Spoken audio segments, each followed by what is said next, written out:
Demak, bu misol DTM 2025 da sizga tushib qolishi mumkin. Videoni oxirigacha ko'ring. Demak, alfamizning qiymati 45 gradusdan 90 gradusgacha oraliqda ekan. Yaxshi, birinchi chorakda shunaqa ifoda bo'lsa, mana bu ifodaning qiymatini topish kerak. Yaxshi. Demak, biz birinchi ildizdan xalos bo'lishimiz kerak. Xo'p, ya'ni biz trigonometrik ayniyatlardan foydalanib yozamiz. Xo'p, bizda qanaqa trigonometrik ayniyat bor? Kosinus kvadrat alfa plus sinus kvadrat alfa bu 1 ni beradi.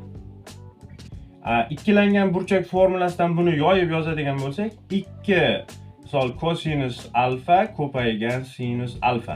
Yaxshi. Biz hozircha ildizni soddalashtiryapmiz. Ildiz yopildi.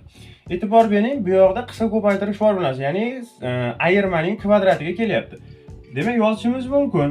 Kosinus alfa minus sinus alfaning kvadratidan ildiz olish kerak. Faqat bitta muammo bor.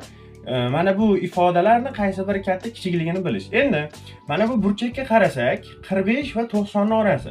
Biz bitta narsani bilamiz. Kosinus bu oraliqda, ya'ni kosinus alfa, demak pi taqsim 4 bilan pi taqsim 2 oralig'ida bu kamayuvchi funksiya, ya'ni qiymatlari kichkina. Xuddi shunday sinus alfa mana shu oraliqda o'suvchi, ya'ni bir-birini qiymatiga nisbatan sinusning qiymati kattaroq, kosinusniki kichikroq bo'ladi. Demak, bundan xulosa nima bo'ladi? Bu ifodamiz mana bu ildiz va kvadrat qisqarib ketadi, lekin kosinusning qiymati kichkinaroq bo'lgani uchun manfiy javob chiqib qolmasligi kerak. Shuning uchun biz qavsning oldiga minus qo'yamiz. Shunda ifoda to'liq musbat holatda ochiladi.